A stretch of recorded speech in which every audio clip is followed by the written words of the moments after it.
सभी को नमस्कार साहब। गायत्री मंत्र एक साथ बोलने की कृपा करें।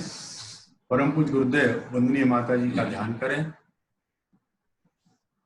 गुरु जी का ध्यान करें, शांति की स्थिर चेतना का ध्यान करें। एक साथ एक मन से कि हमको कुछ कहने की क्षमता मिले, समझने की क्षमता मिले, इस भाव से गायत्री महामंत्र साथ साथ बोलने की। ओम भूर्भुवः स्वः तत्सवितुर्वरेण्यं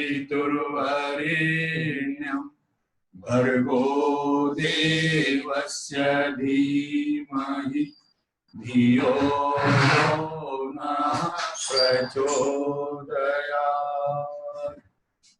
अज्ञानतिमिरान्धस्य ज्ञानाञ्जनशलाकया चक्षुन्मीलितं येन तस्मै श्रीगुरुवे नमः। वन्दे गुरुपदकञ्ज कृपा सिन्धु नररूपहरि महामोहतम पुंज जासु वचन रविकर निकर। बोले सद्गुरु भगवान की जय। कण कण में विराजमान परमात्म सत्ता परम पूज्य गुरुदेव वंदनीय माता जी, आत्मीय बंधुओं, भाइयों बहनों, आज का विषय जीवन जीने की कला।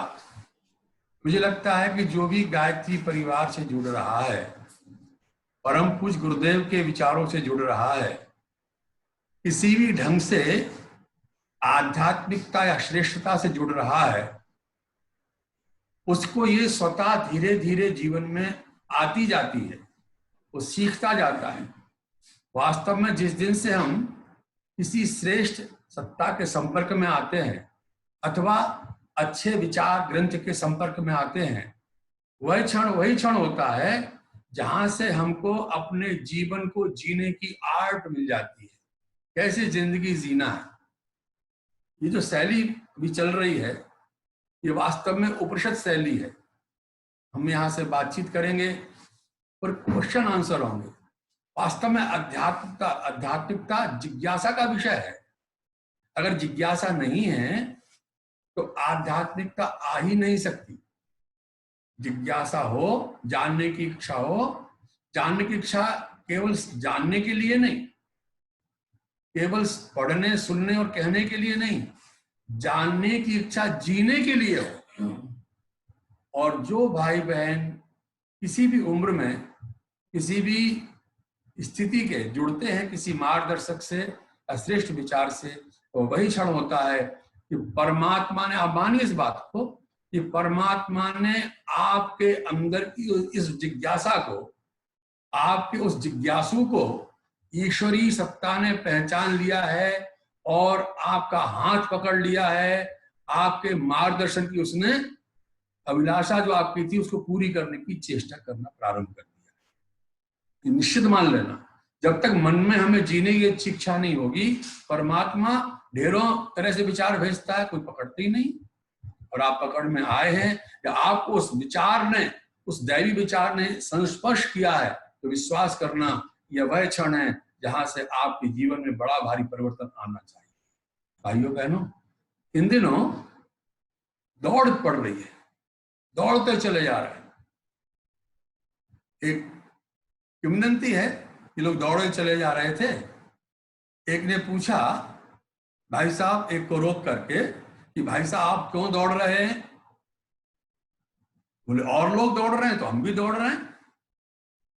बोले आप क्यों दौड़ रहे हैं? बोले आगे वाला जो दौड़ रहा है उससे आगे निकलने के लिए दौड़ रहे हैं। आगे वाला जो दौड़ रहा है उससे आगे निकलने के लिए दौड़ रहे हैं। तो मालूम हम क्यों दौड़ रहे हैं, कहां जाना है? बोले ये नहीं मालूम, बस हम दौड़ रहे हैं। बोले आप क्यों दौड़ रहे हो? कि पीछे वाले तो आपसे आगे निकलने के लिए दौड़ रहे हैं। उसने कहा मुझे डर है कि मैं दौड़ूंगा नहीं तो मेरे पीछे वाले आगे निकल जाएंगे। पूछने वाले ने पूछा, अरे आगे निकल जाएंगे तो जाएंगे कहां? बोले मुझे ये नहीं। ऐसी दौड़, ऐसी अंधी दौड़ अपना शरीर लगा रहा है, अपना मन लगा रहा है, अपनी सामर्थ्य लगा रहा है। अगर आप 3 शरीरों को मानते हैं, स्थूल सूक्ष्म और कारण को, तो तीनों शरीरों को लगा रहा है, अपनी संपदा को लगा रहा है और अपने जीवन को लगा रहा है। जीवन किसे कहते हैं? अगर आप समझें, कहीं जीवन लगाना हो तो क्या लगाना पड़ेगा, कहीं जिंदगी लगाना हो तो क्या लगाना पड़ेगा? एक ही तरीका है, अपने समय को पहले वहां लगाना पड़ेगा, अपने समय को वहां लगाना पड़ेगा। और जहां आपका समय लगेगा वहीं आपका श्रम लगेगा, वहीं आपकी बुद्धि लगेगी, वहीं आपकी सामर्थ्य लगेगी, वहीं आपका जो कुछ है उसी में लग जाएगा जहां आप समय लगा रहे हैं। हाँ, वो दुर्भाग्य है कि समय कहीं और लगा रहे हैं, शरीर कहीं और काम कर रहा है, मन कहीं और जा रहा है, तो ऐसा व्यक्ति तो त्रिशंक होता है, न जब ऊपर जाता है और न जमीन में चल सकता है, न स्वर्ग जा सकता है, न धरती पर रह सकता है। भाइयों बहनों, हम ऐसी, कम से कम ऐसी अंधी दौड़ में तो नहीं है। हमारे मन में जानने की इच्छा है। तो अब सबसे पहला प्रश्न है, जीवन जीने की कला। काहे की कला? जीवन जीने की कला। तो पहला प्रश्न उभरता है हमारे जीवन में कि आखिर जीवन है क्या? हमने सबने विचार किया होगा, और ऐसा मानना है हम लोगों का तो कि जब तक जीवन में यह प्रश्न नहीं आता है कि हम क्यों पैदा हुए हैं, कैसे पैदा हुए हैं, और मरने के बाद हमारा क्या होता है, कहाँ जाएंगे, अगर इस तरह के कुछ मौलिक प्रश्न हमारे जेहन में, हमारे दिमाग में नहीं आते हैं, तो हमें ये मान लेना चाहिए कि अभी हमारा आध्यात्मिक मार्ग पर पदार्पण नहीं हुआ है। हम शरीर हैं कि आत्मा है, हम अभी इन्हीं में अटक जाते हैं। हम आंदोलन के लिए पैदा हुए हैं कि आंदोलन हमारे लिए पैदा हुआ है? ऐसे बहुत से प्रश्न हैं। तो पहला प्रश्न हम लेकर चलते हैं कि जीवन क्या है। आप जीवन को क्या मानते हैं? आप जो भी भाई बहन सुन रहे हैं, जरा अपने मस्तिष्क पर जोर दीजिए। आपने इस प्रश्न को कई बार सोचा होगा, अब फिर सोचिए, हम जिंदगी किसे कह रहे हैं? ठहर के सोचिए, हम जिंदगी किसे कह रहे हैं? हम जब से पैदा हुए तब से लेकर के और शमशान में पहुंचने तक की यात्रा को अगर हम जीवन कह रहे हैं, तो यह जीवन का जो काल है वह पूर्ण जीवन नहीं है। और अगर इसको समझ रहे हैं कि हम पैदा हुए थे और मर जाएंगे, तो हमारे जेहन में एक सूत्र आएगा, बहुत ही सुंदर सूत्र।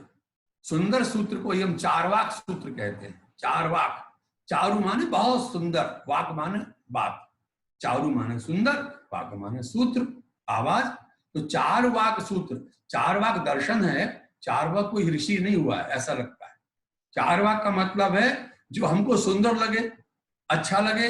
हमको भी यही अच्छा लगता है क्या? यावत जीवेत सुखम जीवेत ऋणम कृत्वा घृतम पिबेत। यही तो कर रहे हैं हम लोग आज। क्षमा करना, अभी जो जीवन शैली है, हम जैसे ही नौकरी में प्रवेश करते हैं उसी दिन हमारे पास क्रेडिट कार्ड आ जाता है। हम कर्ज लेने की तैयारी कर लेते हैं और उस कर्ज से हम घी पीते हैं। फिर मर जाएंगे तो क्या मिलेगा हमको? ठीक है ना? कर्ज लेकर के गाड़ी लेना, कर्ज लेकर के मकान बनाना, अर्थशास्त्र तो यही कहेगा ये घाटे का सौदा नहीं है। एक ने हमसे बताया, पढ़े लिखे भाई ने, अर्थशास्त्र की दृष्टि से, कि देखिए साहब, ऐसा है कि आप लोगों के जमाने में 50 साल के बाद मकान बना पाते थे, 100 साल तब मरने को होते थे, तब मकान बनाते थे। फिर आप बुढ़ापे में रह पाते थे, मर जाते थे। और हमारी तो नौकरी लगते ही हम मकान बना लेते हैं 60 लाख 70 लाख 1 करोड़ का, उसमें चैन से रहते हैं। बात ठीक हो सकती है, बात ये नहीं है। पर मेरा प्रश्न यह था, यदि जीवन को पैदा होने से मरने तक ही मानेंगे, तो ये जीवन जो मानेगा उसका दृष्टिकोण, उसका चिंतन भौतिकवादी ही होगा। फिर ध्यान दीजिए मेरी बात पर। गुरुदेव ने कहा है इस बात को कि जो 2 तरह की जीवन शैली होती है, एक का नाम है भौतिकवादी जीवन और एक का नाम है अध्यात्मवादी जीवन। तो किसी ने पूछा गुरुजी कैसे जीवन जिया जाए, तो बोले भौतिकवादी जीवन तो ये हो गया कि खाएंगे पिएंगे और पैदा होंगे और मर जाएंगे, सिर्फ शरीर के लिए जी रहे हैं। जो मैंने सूत्र बोला यावत जीवित वाला, वही चिंतन अगर हमारा है। गायत्री मंत्र भी हमारा काहे के लिए है, नौकरी मिल जाए। गायत्री मंत्र हमारा काहे के लिए है, अच्छी शादी हो जाए। गायत्री मंत्र हमारा काहे के लिए है, ठीक से संतान पैदा हो जाए। गायत्री मंत्र की तपस्या हमारी काहे के लिए है, हमारी नौकरी में खूब इजाफा हो, बच्चे पढ़ लिख के बड़े हो जाए। अगर हम गायत्री मंत्र के द्वारा, गायत्री साधना के द्वारा, गायत्री महाविद्या के द्वारा भी भौतिक उन्नयन चाहते हैं तो हम भौतिकवादी जीवन जीते हैं। भले ही हम गायत्री मंत्र जपते हो, अनुष्ठान करते हो, चाहे रोज मंदिर जाते हो। भाइयों क्षमा करना, भाइयों बहनों, हमारे जीवन का लक्ष्य क्या है। हम जीवन यात्रा यदि इतने को मानेंगे तो मेरा अपना ऐसा मानना है कि प्रायः लोग अपने जीवन को भौतिकवादी ही रख पाएंगे। तो सोचना क्या पड़ेगा, जीवन यात्रा हमारी कहां से प्रारंभ होती है हमें नहीं मालूम, लेकिन बहुत लंबे समय से चली आ रही है।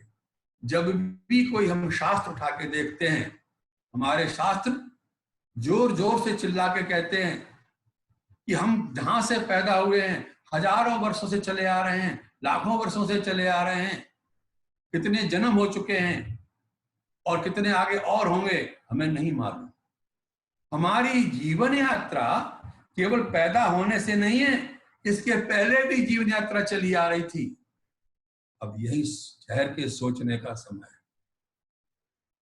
शरीर की जीवन यात्रा तो यहां से पैदा हुई और मर गए, लेकिन हमारी यात्रा हजारों लाखों वर्षों से चली आ रही। ध्यान देना इस बात पर, हजारों लाखों वर्षों से हमारी जीवन यात्रा चली आ रही। यहां बहुत बड़ा अंतर आ गया है विचार में।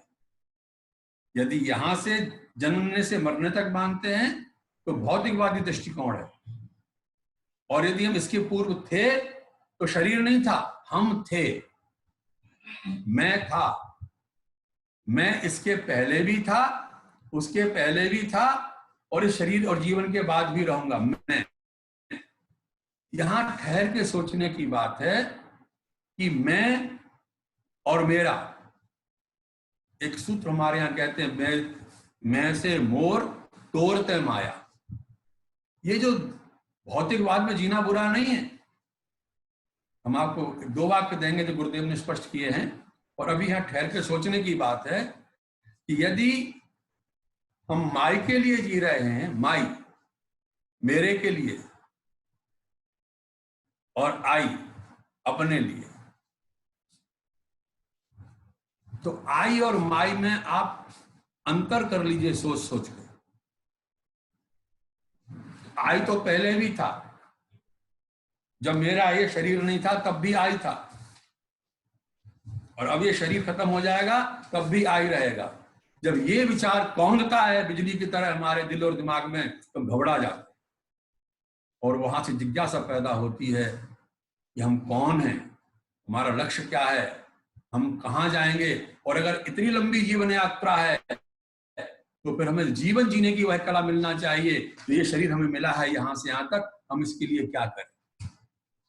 इस विचार से जीवन जीने की कला सीखने की इच्छा होती है।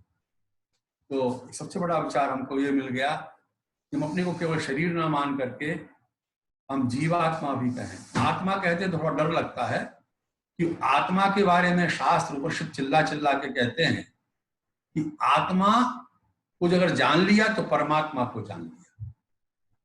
और उपनिषदों को और गहराई से कभी पढ़ने का प्रयास करेंगे तो आत्मा का अस्तित्व तो है ही नहीं, आत्मा तो परमात्मा हो जाता है। मैं क्या हूं मैं गुरुदेव ने स्पष्ट कर दिया।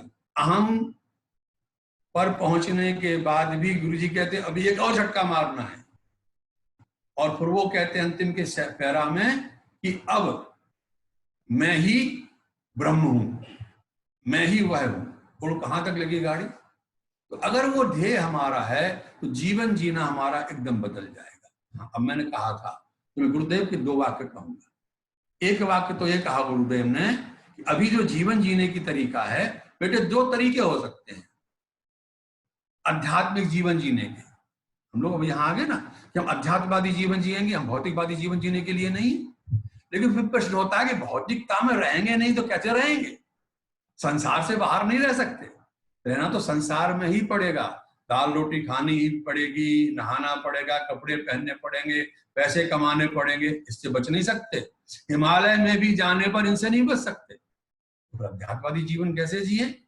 तो गुरुदेव ने 2 वाक्य दिए हैं। एक वाक्य उनका, बेटे भौतिकतावादी अध्यात्म, क्या क्या वाक्य है? भौतिकतावादी अध्यात्म, ठीक है। और दूसरा वाक्य है अध्यात्मवादी भौतिकता। फिर दोहराता हूं मैं, भौतिकतावादी अध्यात्म, ठीक है, भौतिकतावादी अध्यात्म, ध्यान रखिएगा। और दूसरा वाक्य है अध्यात्मवादी भौतिकता। अगर आपने ठीक से दोनों सेंटेंस सुने हैं, उत्तर सोच के रखिए अपने आप में कि आपको कौन सी जीवन शैली जीना है। ये इसमें आर्ट छिपी है जीवन जीने में। इसमें भी भौतिकता है, आध्यात्मिकता है पहले वाले वाक्य में, और दूसरे वाले वाक्य में भी भौतिकता है और आध्यात्मिकता है। और दोनों वाक्यों में अंतर क्या है? भौतिकतावादी अध्यात्म। फॉलो कर रहे हैं ना इसको? भौतिकतावादी अध्यात्म और अध्यात्मवादी भौतिकता।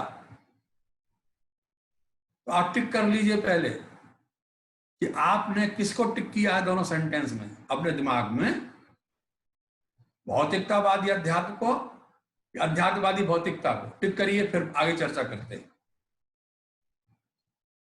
टिक कर लीजिए कि हाँ हम ऐसा जीना चाहते हैं, ठीक है। पहले वाला भौतिकतावादी अध्यात्म, दूसरा वाला अध्यात्मवादी भौतिकता, ठीक है। अब दोनों में अंतर क्या है? पहले बाद किसे कहते हैं? बाद मतलब होता है किसी विचार को समझ करके अपने जिंदगी के हर क्रियाकलाप में हमेशा एक ही विचार रहेगा जिसके हम वादी हैं, पक्षधर हैं, वादी और प्रतिवादी। तो जिसके हम पक्षधर हैं, जैसे गांधीवाद, लेनिनवाद, मार्क्सवाद, साम्यवाद, समाजवाद, ठीक है ना। अब यहां जाइए, भौतिकतावादी अध्यात्म, माने अध्यात्म तो जिएंगे पर हमारा जो वाद होगा भौतिक होगा। बहुत ही सूक्ष्म अंतर है। हम अगर ये सोचेंगे हम ज्यादा रुपया चढ़ाएंगे तो भगवान ज्यादा प्रसन्न हो जाएगा, हम बढ़िया पोशाक चढ़ाएंगे भगवान को तो भगवान पर हमारा रुतबा जम जाएगा, हम भगवान को ज्यादा दक्षिणा देंगे तो भगवान प्रसन्न हो जाएगा। अध्यात्म ही तो है ये। मंदिर जा रहा है, धन दे रहा है, हम दान देने की मनाही नहीं कर रहे हैं, ध्यान देना इंटेंशन क्या है।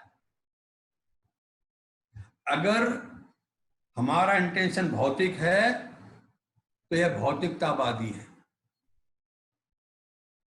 हम किसी की आलोचना नहीं करते, पर कुछ लोग अपने नाम के लिए भगवान की पूजा करने में बोली लगाते हैं, महंगा टिकट खरीदते हैं और कहते हैं हम तो आज भगवान के दर्शन, वीआईपी दर्शन किए हैं। वीआईपी बन के दर्शन करने जाएंगे तो भगवानों को वीआईपी मानेंगे? इसकी हम मनाही नहीं कर रहे हैं, आपके ऊपर ऐसा करना हो, पर विचारणीय बिंदु है। तो भौतिकतावादी अध्यात्म और दूसरा है अध्यात्मवादी भौतिकता। हम भौतिकता को छोड़ नहीं सकते, कपड़े हमें पहनना ही है, खाना खाना ही है, पर जब हम खाना खाएंगे, कपड़े पहनेंगे तो हम रुतबा जमाने के लिए नहीं, अपना रौब जमाने के लिए नहीं, इंप्रेशन जमाने के लिए नहीं, काम चलाने के लिए। इंटेंशन क्या है? कपड़ा पहने, ठंड लग जाएगी नहीं तो, गर्मी है तो वैसा, सर्दी है तो वैसा, हमारी कपड़ा पहनना मजबूरी है। लेकिन अध्यात्मवाद क्या कहता है गुरुजी का, और बाबाओं का क्या कहता है हमें नहीं मालूम, पर गुरुजी का कहता है कि तुम्हारा कपड़ा भी सलीके का हो, उसमें शानदार सफाई हो, प्रेस हो, फटा कपड़ा नहीं हो, और अगर फटा है भी तो सिला हुआ हो, व्यवस्था हो। गुरुजी गुस्सा होते थे, वो कहते थे जो आदमी अपने छोटे छोटे काम को संभाल के नहीं रख सकता, वो अध्यात्म में मन को कैसे संभाल के रख पाएगा? मन तो सूक्ष्म है ना, और ये स्थूल है। तो स्थूल वस्तुओं को नहीं संभाल सकता, वो सूक्ष्म मन को कैसे संभाल लेगा? विचार कहाँ जा रहा है, भाव किस गंदगी में जा रहा है, आंखें कहाँ देख रही हैं, आदि आदि, जीभ किस खाने को देख के ललचा रहा है। समझ रहे ना बात को? आप सब समझदार हैं, मैं जानता हूं, पर जो सेवा का अवसर मिला उसको पूरा कर रहा हूं, और इससे हम दोनों का भला है, हमारा और आपका। गुरुजी की बातें हैं, ऋषियों की बातें हैं, तो हम सबका भला है। और ये गायत्री, गायत्री क्या कहती है? उसको समझो और अपने पाप को भरगा से जला दो। गायत्री का प्राण भरगा है, और उसका परिणाम विवेकवान बन जाना, श्रेष्ठ काम की ओर प्रेरित कर देना, ये इसका परिणाम है। प्राण क्या है? भर्गः। ओम भूर्भुवः तत्सवितुर्वरेण्यम भर्गो देवस्य धीमहि, ये भर्गा शक्ति है। तो अब आप समझ रहे होंगे, गुरुजी की हम लोग बात समझ रहे हैं कि हमें जिंदगी जो जी रहे हैं वही जीना है, इंटेंशन बदल देना है। हमारी यात्रा बहुत लंबी है। अब गुरुजी ने लिखा है एक जगह कि बेटे अगर आज हम अध्यात्मवादी जीवन जीना चाहें और हम यम नियम में उलझ जाएं, कि साहब यम पहले क्या है? बोले अहिंसा, सत्यास्ते, ब्रह्मचरी, अपरिग्रह यमः, बोले फिर शौच संतोष आदि नियम। तो उन्होंने लिखा कि इन यम और नियम में अब उलझेंगे तो ये समय अनुकूल नहीं है उनको पूरा पालने के लिए। यहां ये होता नॉर्मल तेल होगा, न राधा नाचेगी, ना हम अहिंसा सत्य में निष्ठा बना पाएंगे, ना आगे बढ़ पाएंगे। तो करें क्या? और परिस्थितियां भी वैसी नहीं है कि हम अहिंसा सत्य अस्ते ब्रह्मचर्य अपरिग्रह, अपरिग्रह कैसे कर पाएंगे? और अस्ते की जो अस्ते की परिभाषा जो ऋषि करता है तो हम घबरा जाएंगे। और अगर आप बुरा ना माने और क्षमा करें तो उनकी अस्ते की परिभाषा में हम सब चोर हो जाएंगे, एक दो चार को छोड़ करके। क्यों? किसी की बिना आज्ञा के चोरी करना चोरी हो गया, पर बिना आज्ञा के लेना भी चोरी है, और अपनी आवश्यकता से अधिक लेना भी चोरी है। नहीं टिकेंगे ना। तो गुरुदेव ने कहा इन मोटे नियमों को सरल कर दिया। आप सब जानते हैं गुरुदेव ने कहा प्रत्येक परिवार में, परिवार के प्रत्येक परिजन को अब हम ऐसे सूत्र देते हैं जिसका पालन करने से, शब्द तो छोटे लगते हैं और उनका पालन करना बहुत ऊंचाइयों पर ले जाएगा, बहुत ऊंचाइयों पर ले जाएगा। और गुरुदेव, आज हम लोग क्लास में बैठे थे तो गुरुदेव का प्रवचन था, और गुरुदेव ने बहुत बड़ी बात उसमें कही, आध्यात्मिक प्रगति के लिए छोटे छोटे संकल्प लेना। छोटे छोटे संकल्प लेने से हमारा मनोबल बढ़ता है, हमारा आत्मबल बढ़ता है, हमारा आध्यात्मिक बल बढ़ता है। वो कहे नमक छोड़ देने से क्या हुआ, शक्कर छोड़ देने से क्या हुआ? तो गुरुजी कहते थे प्रवचन में हम लोगों से, आप सबने सुना होगा कि देखो भाई, आप बड़े संकल्प मत लीजिए। बड़े संकल्प लेंगे तो गड़बड़ी क्या होगी कि टूट जाएगा। एक भाई बैठे थे, हम लोग बैठे थे, गुरुजी के पास एक जन आए, बोले गुरुजी मेरा संकल्प लिया था टूट गया। कोई बड़ा संकल्प लिया होगा, गुरुजी को मालूम होगा, तो क्या करें? गुरुजी ने कहा बेटा क्या करें?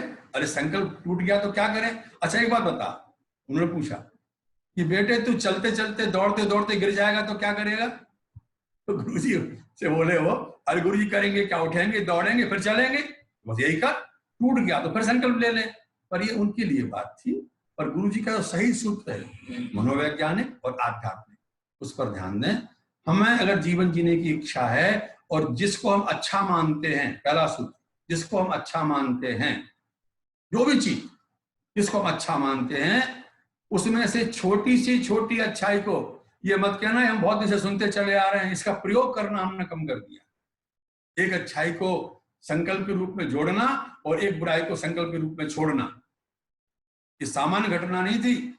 आप करके देखना, जीवन जीने की कला में जिनको रुचि है, पहली कला यही है, पहली आर्ट यही है, संकल्प को लेना आपको आना चाहिए। संकल्प आपके टूटना नहीं चाहिए। शास्त्र कहता है संकल्प का कोई विकल्प नहीं होता। विकल्प माने उसका कोई सब्स्टिट्यूट नहीं है। तो पहले वो संकल्प लो जो बहुत छोटे बचकाने संकल्प हैं। जैसे हम एकादशी व्रत करते थे बचपन में, तो माँ कहती थी गड़बड़ मत कर, तो पिताजी कहते थे अरे रह लेने दो, ऐसा करना दोपहर तक तू उपवास कर ले और दोपहर के बाद खाना खा ले। तो हम भी खुश, माँ भी खुश, दोपहर तक भोजन नहीं किया और 12 बजे फिर प्रसाद मिलना था। तो हमारा एकादशी व्रत उसके लिए नहीं था कि भगवान प्रसन्न हो जाएंगे, हमें तो खीर दिखती थी, आलू का हलवा दिखता था, उसके लिए होता। तो 12 तक लेके पिताजी ने फिर 12 के पहले खाने को मना किया, एकदम ना, नहीं खा सकते आप। फिर 12 तक खाना ही नहीं एकादशी को। क्यों? गुरु जी ने सूत्र दिया कि छोटा संकल्प लो और टूटे नहीं। तो बात अपने घरों में बड़े बड़े यम नियम को ना पाल करके, उन पर चिंतन ज्यादा ना करके, उन पर भी सोच सके तो सोचिए, आप महान हैं, अभी मौका है, सत्युग आने वाला है, आप बड़े संकल्प भी पूरी कर सकते हैं। हम कभी झूठ नहीं बोलेंगे, हमारे अंदर अहिंसा की वृत्ति नहीं आएगी, हो सकते हैं। अहिंसा की वृत्ति ना आना छोटी बात थोड़ा है। देखो पतंजलि कहते हैं अहिंसा में जिसकी प्रतिष्ठा हो जाती है, फिर वो इतना महान हो जाता है कि उसके पास कोई हिंसक भी आता है तो उसमें हिंसा की वृत्ति छूट जाती है। हमारे हरियाणा के महात्मा जी थे, वो कहते थे कि गांधी अहिंसा वृत्ति का पालन कर रहे थे, उनका अहिंसा व्रत था, लेकिन उनकी अहिंसा परिपुष्ट नहीं हुई थी। और परिपुष्ट हो गई होती तो उनको मारने वाले की मन की स्थिति बदल गई होती। पर बुद्ध की हिंसा परिपुष्ट थी। बुद्ध को मारने कौन चला? बड़ा भारी हिंसक, क्रूर, निर्दयी अंगुलीमाल, और मार नहीं पाया। पतंजलि यही कहते हैं। और गांधी जी के उदाहरण देते हुए मैं एक बात कहना चाहूंगा कि गांधी जी ने एक बात कही है, कोई भी संकल्प जो हम लेते हैं, वृत्ति अपनाते हैं, तो जहां हम खड़े हैं वहां ये लगता है कि हमने इसको अपना लिया और हम आगे बढ़ गए। अहिंसा की बात ही लेते हैं, तो गांधी जी ने कहा कि वो घटना आपको मालूम होगी कि कोचवान भूखा था, उन्होंने कस्तूरबा से कहा खाना बनाओ। कस्तूरबा ने कहा ये नियम है अपने यहाँ कि जो कस्तूरबा खाना खा लेगी किचन बंद हो जाएगा, अब तो मैंने खाना खा लिया। तो गांधी ने डांटा कि भूखा है, इस पर तो दया नहीं आती है। और उन्होंने कहते हैं कि जबरदस्ती, कोई तो कहता झापड़ चांटा मार दिया था और बनवाया था खाना। तो गांधी जी लिखते हैं कि मेरा वह कार्य जो मुझे उचित लगा था उस समय, आज मैं सोचता हूं, मुझे लगता है कि मेरी वह पत्नी के प्रति हिंसा थी। कल्पना कीजिए, हमारा जैसा अध्यात्म परिपुष्ट और परिपक्व होता जाता है, हमारा दृष्टिकोण बहुत ट्रांसपेरेंसी हो जाता है, उसमें बहुत ट्रांसपेरेंसी आ जाती है, उसकी दृष्टि बहुत सूक्ष्म हो जाती है, ये मान के चलिए। तो मैं उस बात पर आता हूं, अगर वास्तव में हम जीवन जीना आध्यात्मिक चाहते हैं तो एक तो पहले यात्रा वाली बात दिमाग में रख लें। अब करें क्या, शुरुआत कहां से करें? तो गुरुदेव ने बहुत सरल तरीका बता दिया है, अब उन पुस्तकों में पढ़ेंगे। पुस्तक का नाम तो याद नहीं है पर शब्द से याद है कि बेटे पारिवारिक पंचशील का पालन कर लेना। सामान्य नहीं है इन दिनों।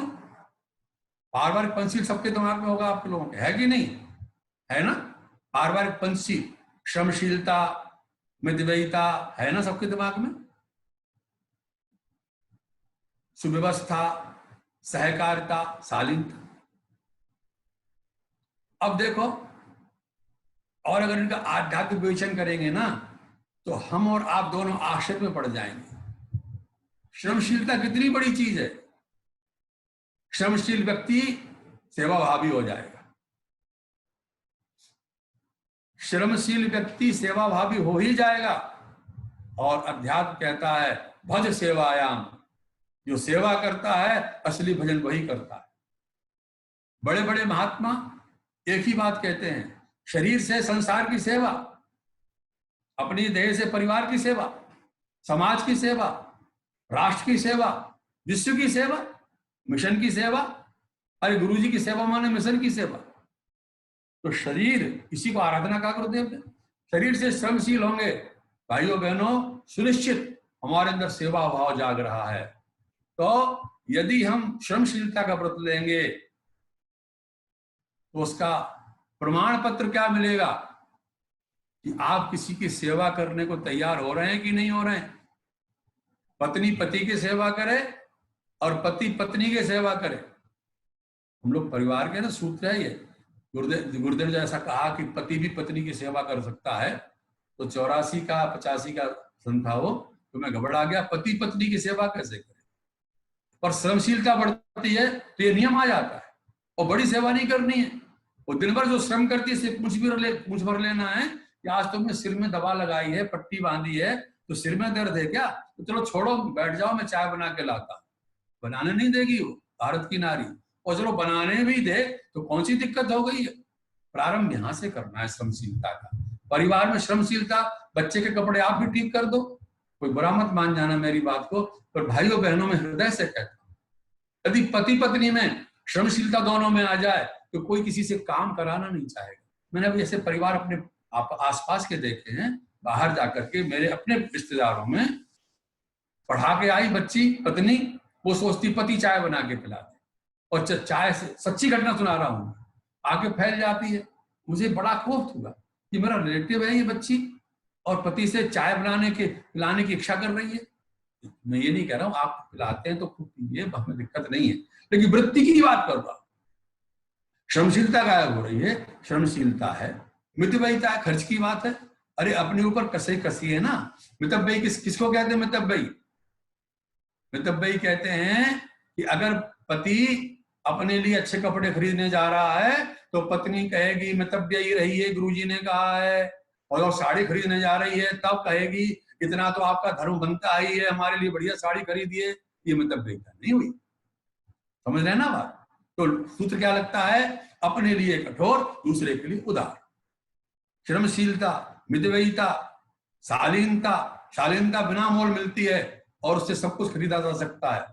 शालीनता के बारे में मेरे मन में कई बातें आती थी, पर आज आदरणीय उपाध्याय भाई साहब ने हम लोग की गोष्ठी में बताया, आप तक पहुंचा देता हूं, सुना होगा आपने। शालीनता माने अपनी विनम्रता और दूसरे का सम्मान। ठीक है? अपने अंदर की विनम्रता, नकली विनम्रता नहीं, असली विनम्रता। नकली विनम्रता नहीं, हम लोग कहते नहीं, पर जो आजकल वोट मांगने के लिए नेता वो करते हैं, किसी नेता की नहीं कह रहा हूं, पर जब अपना काम निकालने के लिए विनम्रता दिखाते हैं ना, उसको चाटुकारिता कहते हैं। अंदर की अपनी विनम्रता और सामने वाले के सम्मान की सुरक्षा, जब दोनों का मेल होता है तो शालीनता बन ही जाएगी। आदरणीय उपाध्याय भाई साहब ने बड़ा भारी सूत्र दिया गुरुजी का। गुरुजी की बात है, हम लोग के पास जो भी बातें गुरुजी की हैं, ऋषियों की हैं, वे तो पढ़े नहीं ज्यादा, तो देखना ना, शालीनता बिना मोल मिलती है। शालीनता प्रयोग करिए। तो साहब क्या करें, हमें गुस्सा वैसे तो आता नहीं है, पर जब कुछ बात होती तो गुस्सा आ जाता है। ये सूत्र ठीक नहीं है। आप क्या करें, ये काम ही ऐसा करते हैं, गुस्सा आ जाता है। अरे ये कोई बात नहीं। तैरना तो पानी में ही पड़ता है। कोई कहे कि हमने बहुत तैरना सीख लिया, कहाँ? बोले रेत में तैरना सीख लिया। भाई साहब आप गड़बड़ बात कर रहे हैं। कोई कहे भाई साहब हमको साल भर से गुस्सा नहीं आया, साल भर से हमने क्रोध किया ही नहीं है। बोले कहाँ रहते थे? बोले अकेले रहते थे। बोले कहाँ? बोले हिमालय में। किससे क्रोध करते? हिमालय से। पत्थर पर सिर मारते। जहां कारण हो और गुस्सा ना आए, तब लगे गुस्सा हमने कुछ कम किया है। पैसा खूब है और खर्च नहीं कर रहे हैं, और मितव्ययिता का मतलब निषेधात्मक नहीं है। मितव्ययिता का मतलब है अपने लिए ज्यादा खर्च ना करना, पैसा बचाना और किसी समाज के श्रेष्ठ कार्य में लगा देना, ये मितव्ययिता है पूरी। मितव्ययी समाज बनेगा तो समाज ऊंचा उठेगा। ऐसी हर जगह है। ये सारे सूत्र आपको मालूम है। तो भाइयों बहने, समय की सीमा है। मैं तो ये कहता हूं आपकी जीवन यात्रा बाबू जी अभी चली आप है। 10 मिनट ले सकते हैं। अभी 10 मिनट 10-15 मिनट हमने लेट स्टार्ट किया था ना, तो 10-15 मिनट ले सकते हैं आप। क्वेश्चन आंसर में ले लेंगे तो दिक्कत तो नहीं होगी। हाँ जैसा आप कहें आप ले ले 15 मिनट, फिर क्वेश्चन आंसर के लिए अपने पास तो भी 25 मिनट्स बचेंगे। अच्छा ठीक है। तो मैं ये कह रहा था कि गुरुदेव ने कहा कि जीवन जीने की कला के लिए पहला तो हमारी मान्यता ये बननी ही चाहिए कि हमारा जीवन इसके पहले था और आगे भी चलेगा। अब इतना मानने के बाद हमारे सामने जीवन की बहुत बड़ी किताब खुल जाती है और वहां संबंध स्थापित होता है। तो जीवन जीने की कला में एक बहुत बड़ा सूत्र मिलना चाहिए हमको। कौन सा? किसी भी कार्य का कारण होता है। इसको कहते हैं कारण कार्य का संबंध, कार्य कारण संबंध। बहुत बड़ा शास्त्रीय सूत्र है। एक गाना है, कहाँ का है, फिल्म का है कि हमें नहीं मालूम, पर एक वह है, अजीजी कोई कारण होगा। आपने किसी ने सुना हो, एक डाली में फूल खिले जाने कैसा कैसा, अजीजी कोई कारण होगा। बिना कारण के कोई कार्य नहीं होता। या एक बात और आती है, कई लोग कहते हैं ना कि भाई साहब गीता की बात, कर्मण्येवाधिकारस्ते, बोले फल की इच्छा ना करो कार्य करो। ये सूत्र सुना है कि नहीं सुना है? फल की इच्छा ना करो कार्य करो। अब जरा चिंतन कीजिए इस पर। कार्य कोई भी प्रारंभ करोगे तो बिना कारण के करोगे ही नहीं। समझ रहे ना बात को? और कारण क्या है? हमें भूख लगी है तो रोटी बनाना है। तो रोटी पहले बनी कि भूख पहले लगी? ठीक है ना? स्वेटर बुन रहे हैं बहन, तो कार्य हो रहा है, कारण कोई नहीं है इसका। नहीं, कारण पहले है, फल की इच्छा पहले है। स्वेटर बनाएंगे बेटे के लिए, पति के लिए, भाई के लिए, चाची के लिए, माँ के लिए, किसी पड़ोसी के लिए, देने के लिए, दान के लिए, पर बिना फल की इच्छा के कार्य प्रारंभ होता ही नहीं है। तो पूरा सूत्र क्या हुआ जीवन जीने की कला में? ये सूत्र हुआ कि आप पहले खूब चिंतन कर लीजिए कि हमें ये फल चाहिए। खूब चिंतन कर लीजिए, हम जो चाहते हैं वो ठीक चाहते कि नहीं चाहते हैं। कई बार ठीक ना चाहने से समस्या खड़ी हो जाती है। इन दिनों महाभारत आ रहा है, दुर्योधन की गलत चाहत ने इतना बड़ा युद्ध करा दिया। चाहत गलत थी ना। तो जो हम चाहे ढूंढ रहे हैं, फल ढूंढ रहे हैं, जो हम चाहते हैं, जो हमारी महत्वाकांक्षा है, उसको पहले जस्टिफाई कर लीजिए, सुनिश्चित कर लीजिए ठीक है ये। और ठीक है ऐसा मानने के बाद उसके लिए एक्शन प्लान बनाइए। ये करेंगे, ये करेंगे, ये करेंगे तो हमारा ये फल आ जाएगा। ये सामान्य सूत्र नहीं है, खूब सुना हुआ सूत्र है, लेकिन सूत्र को व्याख्या चाहिए हमारे जीवन में। आप जानते हैं तो दोहराने में मिल जाएगी, और जो नहीं समझ में आता उनको मिल जाएगी, और हम तो अपने लिए दोहरा रहे हैं, आप तक पहुंच जाएगी। कि जब कोई हम निर्णय ले लें हमें ये कार्य करना है और ये कार्य उचित है, फिर उसका एक्शन प्लान बनाएं और एक्शन शुरू करें। एक्शन शुरू करने के बाद फिर बार बार पीछे मुड़ के ना देखें ये होगा कि नहीं होगा, होगा कि नहीं होगा। उदाहरण सब जानते हैं, और हम लोग यही गड़बड़ी करते हैं। हम में से ढेरों % लोग अपने कर रहे कार्य के प्रति अनिश्चित होते हैं, और थोड़ी सी भूल होने पर, थोड़ी सी ट्रैक हटने पर हम घबरा जाते हैं, अब हमसे नहीं होगा, अब हमें ये नहीं मिलेगा, अब हमें ये नहीं मिल पाएगा। तो ऐसे में सूत्र लगाना है कि अब हमें फल की चिंता नहीं करना है। अरे मिल जाएगा तो कौन सी बड़ी बात होगी, नहीं मिलेगा तो कौन सी आफत आ जाएगी। कोई छोटी से छोटी चीज से लेकर बड़ी से बड़ी चीज तक और यही सूत्र वो फिट होता है, भूत को बहुत चिंता ना करें, भविष्य के लिए बहुत परेशान ना हो, वर्तमान में जिए। हम रोज सुनते हैं, पर क्या जी पाते हैं इसको? और क्या ये संभव है? ऐसा कोई है जो अतीत को भूल जाए और भविष्य की चिंता ना करे? अतीत को भूल जाएगा और भविष्य की चिंता नहीं करेगा तो वर्तमान में किन कर्तव्य विमूढ़ हो जाएगा, कुछ करेगा ही नहीं। तो भूत से सीखना है, भविष्य का एक्शन प्लान बनाना है, लेकिन परेशान नहीं होना, बस इतनी सी बात है। हो जाए तो ठीक और नहीं हो जाए तो ठीक। वहां चिंतन क्या करना है? ढेरों को ये मिला और क्या हुआ? ये अध्यात्म की पहली कक्षा है, पहला पाठ है। सबने बहुत कुछ पाया। हमारे दादाजी के दादाजी ने, हमारे दादाजी ने, पिताजी ने, चाचा ने, ताऊ ने, बड़े ने, जो अब नहीं है चले गए, रावण से लेकर के कंस तक, अब कंस से लेकर जितने राजा महाराजे हुए सब तक, बड़े बड़े नेता, जो भी जिनने पाया है, हुआ क्या? मर गए। अब ये तो बड़ा कठिन काम, पर कहते हैं कि यदि हम इसको याद नहीं रखेंगे कि हमारी जीवन यात्रा शरीर छोड़ने के बाद आगे भी जाना है, तब तक हमारा सुधार मुश्किल हो जाता है। क्योंकि आगे की जीवन यात्रा हमारे अभी के एक्शन प्लान पर टिकी है। हमें अभी क्या एक्शन करना है, और ऐसा हम में से कोई ये नहीं है जो नहीं जानता हो। एक महात्मा ने सीधी बात कही थी, किसी ने पूछा, बहुत पढ़े लिखे, बोले सर मैं बहुत बड़ा प्रोफेसर हूं, परिचय दिया उनने, और ये है और वो है, तो बोले कोई एक बात बता दीजिए जिससे हमारी जिंदगी सुधर जाए।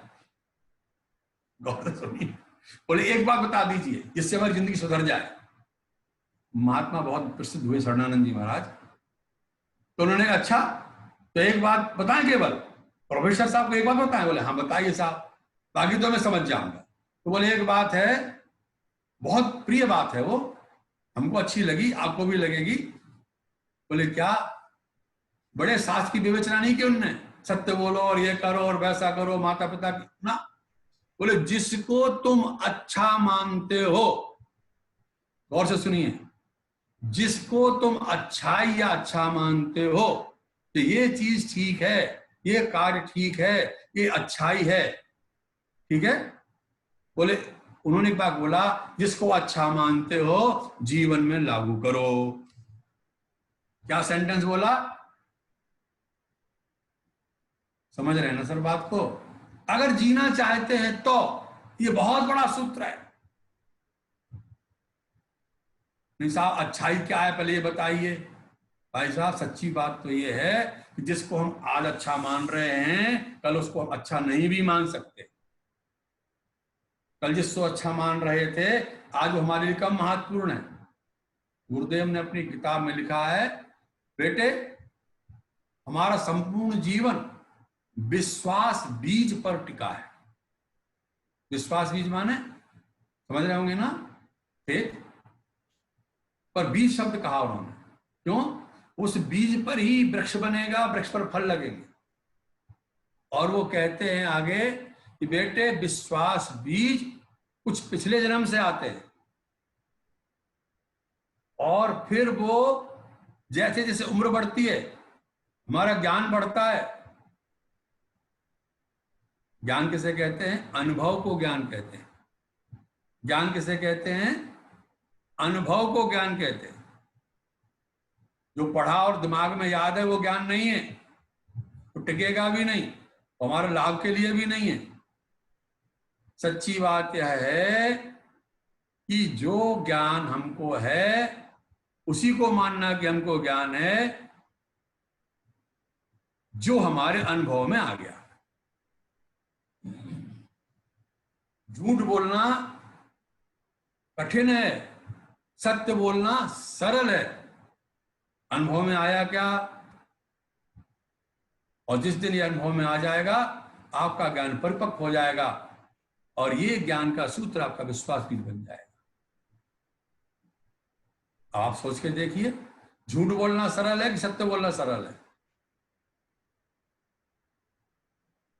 अच्छा, बिना झूठ, कुछ लोग कहते हैं ना, अरे साहब जमाना ये आ गया, बिना झूठ के काम नहीं चलता। सही है ज्ञान ये, सत्य है। आपने सुना होगा कि बिना सत्य के काम नहीं चलेगा, काम नहीं चलेगा, बल्कि मौत आ जाएगी, मृत्यु निकट आ सकती है, और बिना झूठ के कुछ नहीं होगा। उदाहरण देते हैं कि यदि हमारे मन में संकल्प आ जाए, आज ही मैं संकल्प ले लूं कि मैं सत्य नहीं बोलूंगा, और पेट में दर्द हो जाए, और हमसे लोग पूछे दर्द है क्या, हम कहें नहीं, फिर भी वो दया करके ले जाए डॉक्टर के यहाँ, अरे साहब ये तो बहुत रो रहे हैं, डॉक्टर पूछे दर्द है क्या, हम कहें नहीं, और डॉक्टर समझ जाएगा कि रो रहा है, दर्द तो होगा। वो दांत में हाथ लगाएगा, यहाँ दर्द है क्या, हमें झूठ बोलना है, कहेंगे हाँ। वो जम्बू उठाएगा, इंजेक्शन लगाएगा, दांत पकड़ेगा, इसी में दर्द है क्या, हमें क्या बोलना है, झूठ। सत्य क्या है कि दर्द नहीं है, और झूठ क्या है, दर्द है। तो हम कहेंगे दर्द है, वो झटके से दांत निकाल के पटाख बाहर फेंक देगा। ये तो दांत निकालने की बात कही हमने, हमारी जिंदगी का संकट आ जाएगा। तो अनुभव ये कहता है कि झूठ के बगैर काम चल जाएगा, पर सत्य के बगैर जीवन खतरे में पड़ जाएगा, ये अनुभव कहता है। अब कोई दिक्कत नहीं, ये ज्ञान हुआ, अनुभव को ज्ञान कहते हैं। तो कहते हैं आपके ज्ञान में जो अच्छाई हो, आपका जो विश्वास हो, बदलेंगे ये अच्छाइयां विश्वास, उस अच्छाई को आज से लागू कर दीजिए, बस आज से लागू कीजिए। ये जीवन जीने की कला उनके लिए जो जीना चाहते हैं। कला तो वही, अच्छा कला कौन सीखता है? कलाबाजी आती है गाड़ी चलाने में, कलाबाजी कौन कर पाएगा? जो गाड़ी चलाना सीख जाएगा। और गाड़ी चलाने में कलाबाजी कौन कर पाएगा? जिसको ये मालूम होगा कि गाड़ी में इंजन कहाँ है, पहिए कैसे होते हैं, एक्सीलेटर और क्लच कैसे दबाएंगे, जंप करेगी, ब्रेक कहाँ लगाएंगे, रेस कितनी देंगे, उसकी बहुत सी सूक्ष्म जानकारी उसके पास होगी, तब वो रेस में कलाबाजी कर पाए। तो जिंदगी की सूक्ष्म जानकारी हमको होना चाहिए। विचार कहाँ से पैदा होता है, टेंशन कहाँ से आता है, टेंशन कैसे खत्म होगा, हम कैसे अपने टेंशन को मैनेज करेंगे। टेंशन तो आएगा ही जिंदगी में, क्यों टेंशन नहीं आएगा? टेंशन तो आएगा ही। टेंशन की परिस्थिति चारों तरफ बनी है भैया, ऐसा कौन आदमी जिसकी टेंशन की परिस्थिति ना हो? लेकिन एक समझदार आदमी उन्हीं परिस्थितियों में टेंशन में आता है, अर्ध विक्षिप्त हो जाता है, और कई लोग शरीर छोड़ देते हैं, सुसाइड कर लेते हैं, आत्महत्या कर लेते हैं, और दूसरा उन्हीं परिस्थिति में रोज जी रहा है। समझ रहे हैं ना? तो ये बहुत डेप्थ चाहिए हमें जीवन को समझने के लिए, और विश्वास करना, यदि जीवन की इन छोटी छोटी बातों को हम अपने जेहन में रख लेंगे तो जिंदगी हमारे लिए बहुत सरल हो जाएगी। समय तो लगेगा अभ्यास में, जानने के बाद भी, मानने के बाद भी परिस्थिति एक विचित्र आती है। जैसे गीता में बात आती है, अर्जुन ने कहा आपने सबको समझा दिया, मेरी समझ में भी आ गया, पर मैं करूं क्या? ये मन है मानता ही नहीं है।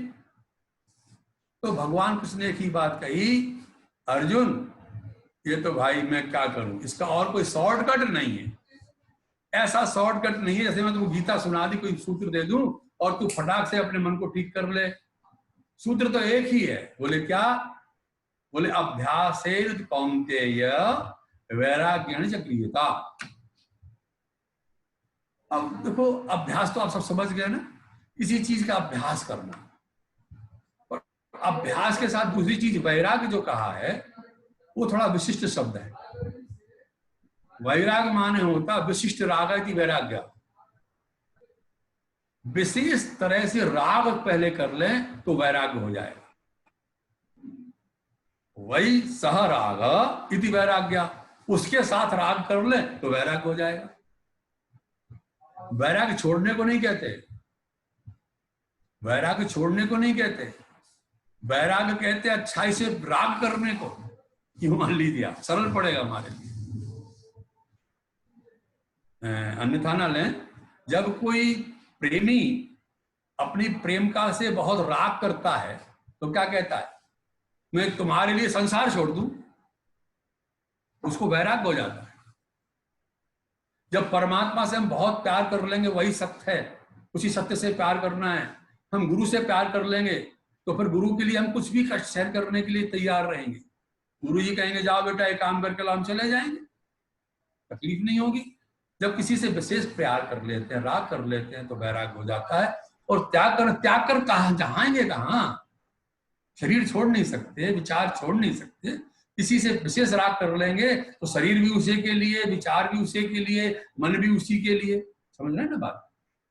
तो हमको अभ्यास करने के लिए और वैराग्य के लिए, दो के लिए तैयारी करना चाहिए। फिर विश्वास करना, जो इतना पुरुषार्थ कर लेगा परमात्मा उसका सहयोगी बन जाएगा। हिम्मदे मर्दे तो मदद दे खुदा। परमात्मा उसी की सहायता करता है जो अपनी सहायता पहले अपने आप करना चाहता है। दैव दैव आलसी पुकारा, गुरु जी हम सुधरना चाहते सुधार दीजिए। अब गुरु जी कैसे सुधार देंगे? हाँ, गुरु जी ने तो कहा बेटा गुरुवार और रविवार को नमक ना खा, ब्रह्मचर्य का पालन कर, मन को ठीक रख। और कुछ सूत्र चाहते हैं तो उन्होंने कहा स्वाध्याय में प्रमाद ना कर, जो आप कर रहे हैं आजकल, ये स्वाध्याय ही है। और क्या चाहते हैं, अरे आप जिसको अच्छा मानते जीवन में लागू कर दीजिए और जिसको बुरा मानते जीवन से हटा दीजिए। बस एक सूत्र है केवल आज का, एक पहला सूत्र, जिसको अच्छा मानते हैं कल से शुरू कीजिए, कल से नहीं अभी से शुरू कीजिए। छोटा संकल्प, बड़ा संकल्प नहीं। अब मैं पत्नी को गुस्सा नहीं करूंगा, पति पत्नी झगड़ा नहीं करेंगे, संकल्प ले लेना, जीवन का रस खत्म हो जाएगा। झगड़ा करना, पर झगड़ा करने के बाद 1 घंटे में सीज फायर कर लेंगे, ये कर लेंगे। और गुरु जी कहते थे पति पत्नी में झगड़ा हो जाए तो बड़ा वो है जो पहले बोले। झगड़ा क्या है? अहंकार का। झगड़ा क्या कहता, मैं बड़ा, वो कहती मैं बड़ी। तो गुरु जी ने कहा बड़ा वो जो पहले बोले। जीतेगा कौन? जो अहंकार को कम कर लेगा वो जीतेगा, गुरु जी के यहाँ। अध्यात्मवादी जीवन में जो पहले नतमस्तक हो जाएगा, अरे देवी जी मेरी गलती हो गई क्षमा करना, और जैसे करते ही आप जीत जाओगे वो हार जाएगी, गारंटी लेता। और जैसे ही श्रीमती जैसे कर देगी तो श्रीमान जी हार जाएंगे। ठीक है, ये तो थोड़ा विनोद करना का मन था तो मैंने कर दिया, लेकिन जीवन की सच्चाई भी है। सबसे पहले हमारा दाम्पत्य जीवन सुखी हो और हमारे बच्चों का जीवन सुखी हो, हमारा सुखी परिवार होगा, तभी हम अपने आचरण से मिशन का कार्य कर पाएंगे। अप्रवचन से काम नहीं चलेगा। शंकर दयाल शर्मा ने कभी गुरु जी के बारे में डाक टिकट पे कहा था, परम पूज्य गुरुदेव आचार्य पंडित श्री राम शर्मा आचार्य इसलिए आचार्य हैं, इन्होंने अपने आचरण से शिक्षा दी तो हजारों लाखों लोग उनकी बात मानने को तैयार हो गए। हम और आपको भी अपने आचरण से शिक्षण करना ही होगा। बिल्कुल ध्यान रखना, आपका आचरण ही काम आएगा, आपका आचरण ही दूसरे को देगा। दीपक जो जल रहा है वही स्नेह और बाती से तैयार दीपक को ज्योतित कर पाएगा, अन्यथा नहीं कर। दीप से दीप जलाना होगा। भाइयों बहनों, अपने जीवन में इस जीने की कला बहुत बड़ी बातें हैं, लेकिन हम लोग तो छोटे लोग हैं, आप अपनी बात पहुंचा रहे हैं। गुरुदेव से प्रार्थना करेंगे हम सबको ठीक ठीक जिंदगी जीने का तरीका है, कम से कम इतना तो आ ही जाए कि हमसे ये तो कहना कहें लोग कि पंडित श्री राम शर्मा आचार्य का होता ये बेटा बेटी ऐसा कैसे, इतना तो हम ध्यान रखें। हमें अपने सम्मान की ज्यादा इच्छा ना हो तो गुरु का सम्मान ध्यान में रखें। हमारे गुरु का सम्मान बचा के रखना चाहेंगे तो जिंदगी में आनंद आ जाएगा, कोई हमारे अंदर तकलीफ नहीं रहेगी। विश्वास करना, मैं विश्वास दिलाता हूँ आपको, थोड़े से बिंदु हैं, हंसते खाते जिंदगी जी लीजिए। अरे क्या 4 दिन की जिंदगी है भाई, 4 दिन की। जो हंसता नहीं है, कोई कहते हैं ना हम साहब कुछ लोग बड़े हो जाते हैं ना पढ़ लिख करके, वो हंसते नहीं, ऐसा मत करना। बड़े साहब हमारा बड़ा रुआब है, हम घर में जाते हैं बच्चे एकदम, रुआब क्या है? आनंद स्वामी ने कहा कि वो पहुंचता है शेर की तरह, तो तू शेर है, हिंसक जीव है तू, ऐसे बोले। बात कड़वी लगी ना हो आपको क्षमा करना। अपनी बात समाप्त करते हैं। भाई डॉक्टर वरुण जी, अब ठीक है? धन्यवाद बाबूजी, आपने जीवन जीने की कला के इतने सूत्र हमको बताए, इतनी सरल वे से बताया। हमको ऐसा लगा कि आज शांति कुंज के प्रवचन हॉल में बैठे हैं और गुरुजी माता जी की चेतना आपके थ्रू हम सब तक हमारे घर में पहुंच रही है। पूरे परिजन महाराष्ट्र, गुजरात और पूरे भारत से जुड़े हुए परिजनों को आज ऐसा लग रहा है। बाबूजी, पहला प्रश्न ये पूछा है कि अगर हम जीवन जीने की कला में मंत्रोच्चार का और यज्ञ का क्या रोल है? बहुत बड़ा रोल है। देखिए, ये दोनों विज्ञान हैं, ये दोनों विज्ञान हैं। यज्ञ से मेघनाथ को भी फायदा हो रहा था, जब से रावण को भी फायदा हो रहा था। ध्यान दीजिए, इंटेंशन हमारा क्या है? इंटेंशन को, जप और यज्ञ एनर्जी है, जप और यज्ञ एनर्जी है। बिल्कुल विश्वास करना इस बात पर।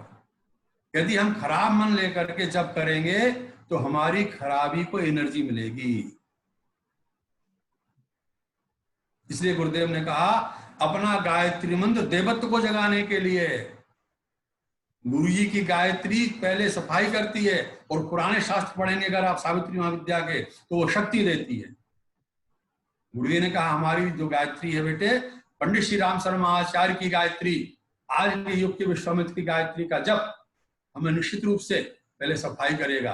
और केवल आपने मंत्र जप की पूछा है, तो गुरु जी का गायत्री मंत्र जप तो ये करेगा। और आप कोई और जप करेंगे, बीज मंत्र करेंगे, अंगी ह्रीम हुम फन स्वाहा करेंगे, कोई और मंत्र जप करेंगे, तांत्रिक मंत्र जप करेंगे, तो भाइयों बहनों ध्यान रखना, आपकी जो वृत्ति होगी, आपका जो इंटेंशन होगा, अगर क्रोध आता है तो क्रोध और भड़केगा। काम, क्रोध, लोभ, मोह, मद, शरीर सा राग, द्वेष और बढ़ेगा। अगर जप करने से केवल फायदा होता तो रावण देवता बन गया, राक्षस नहीं बना होता। ठीक है ना साहब? तो पंडित श्री राम शर्मा आचार्य की गायत्री मंत्र में दीक्षा लेने वाले और गुरु जी के मार्गदर्शन में चलने वाले, उनके संरक्षण में चलने वाले, गायत्री मंत्र जितना जप करेंगे उनकी गंदगी की सफाई होगी, इसमें संशय नहीं। और यज्ञ क्या करता है? यज्ञ भी उड़ जाए। हाँ, यज्ञ का तात्पर्य अगर वही है, यज्ञ तो वो होता है तांत्रिक यज्ञ जो मेघनाथ कर रहा था। तो कल्पना करो जरा, भगवान श्री राघवेंद्र सरकार का जन्म यज्ञ से हुआ ना, यज्ञ से। तो यज्ञ से जिनका जन्म हुआ हो और जो अपने यज्ञ के को माता पिता मानते हो, विश्वामित्र ने अपने माता पिता की कसम दे करके ही राम से कहा था, आज तुम्हारे माता पिता पर भार आया है, यज्ञ पर कठिनाई आई है, तुम चलो मेरे साथ। तो राम जिस यज्ञ की रक्षा करने के लिए विश्वामित्र के साथ गए थे, वैसे ही यज्ञ का विध्वंस करने की इच्छा कैसे कर ली उनने? यज्ञ किसे कहते हैं? यज्ञ की पहली परिभाषा है, दूसरे के हित में जो कुछ किया जाता है उसको यज्ञ कहते हैं। ज्ञान दान यज्ञ, नेत्र दान यज्ञ, दान यज्ञ, वस्त्र दान यज्ञ, जो भी यज्ञ है, अन्नदान यज्ञ। तो यज्ञ केवल अगर उसको हम कह रहे हैं, वो तो ऊर्जा पैदा करती है। हाँ, यज्ञ का पूरा विज्ञान हमारे पास आ जाएगा। कौन सा मंत्र बोलना है, कौन सी हवन सामग्री रखना है। परम पूज्य गुरुदेव ने प्राचीन समय में जब वो यहाँ थे, तब उन्होंने यज्ञ की सामग्री के बारे में लिखा था। और यज्ञ की सामग्री को रजोगुण, सतोगुण और तमोगुण 3 में बांटा था। और अपने यहाँ सामग्री बनवाई थी पहले, उसमें तीनों का साम्य था। ठीक है? तो अगर वहां पढ़ेंगे, अभी यज्ञ का विज्ञान शुरू होने दीजिए भाई साहब, अभी क्या बात है। हम जड़ी बूटी का जानेंगे, अभी गुरुदेव जड़ी बूटी तो बताइए। अभी हमने उसमें अन्न कहाँ रखा, अभी उसमें हमने बड़ी बड़ी चीजें कहाँ रखी हैं। वो कहते थे कि अभी तो वायरस को मारना है, जड़ी बूटी डालना है। और अगर तुम अभी पौष्टिक पदार्थ डाल दोगे तो वायरस को भी ताकत मिलेगी और अच्छाई को भी ताकत मिलेगी। राक्षस, वायरस को राक्षस कहते हैं, तो राक्षसों को मारना है। तो यज्ञ के पूरे विज्ञान को समझना होगा। पर ये सुनिश्चित है, मंत्र का जप और यज्ञ का जप अध्यात्म क्षेत्र में बढ़ने वाले के लिए बहुत बड़ा सहयोग है। इसमें तो हो रहा है नहीं, पर इसका विज्ञान जान लेना चाहिए। एक प्रश्न शिवम जी